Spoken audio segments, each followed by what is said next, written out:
The new Mercedes-Benz EQE has failed like Honda did 25 years ago. Not surprisingly, for us Mercedes-Benz enthusiasts, the new EQE, as well as other electrified Mercedes models, have done so poorly that Mercedes management has publicly admitted this. The cars haven't necessarily failed due to their electric performance measures, such as range. They failed because they haven't resonated with the customers that Mercedes was trying to attract. Two quick examples. The new EQE, which is all electric, was supposed to, quote, replace the S-Class, but S-Class buyers aren't interested. They find the design far too revolutionary, and it just doesn't seem to make sense to them. Something similar but different, because it's hybrid, with hybrid AMG models, new ones such as the C63, Mercedes guys like me cringed when we found out a few years ago that the C63 with a massive 8-cylinder engine was being replaced by a 4-cylinder mild hybrid.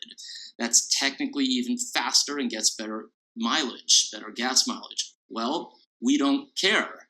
The idea of a C63 as a 4-cylinder is not only silly, but for some of us, it's downright insulting.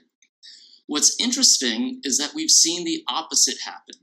I'm old enough to remember, and I've taught this to marketing students from time to time throughout the years, that in the late 90s and early 2000s, when the Toyota Prius first came out, while not, of course, fully electrified, its hybrid powertrain was a big deal at the time.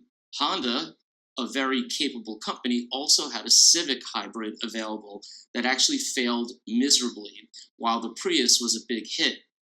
It turned out, and you have to keep in mind, 25 years ago was a different time. Customers who wanted a hybrid wanted to be seen as different. This was a really big deal at the time.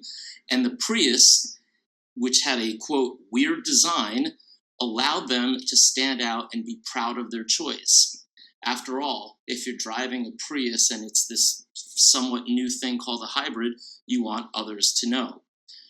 Honda actually had the opposite approach, by having the Civic hybrid look exactly like the standard Civic, only differentiating it with some badges.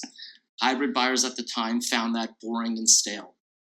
While variables such as 25 years worth of time and brands that do cater to different customer segments are at play, it's still interesting to see the dynamics of customer segmentation and buyer behavior. So send me your comments and questions, and each week you'll get a chance to win a copy of one of my books, your choice, either my book on presentation skills or business writing skills.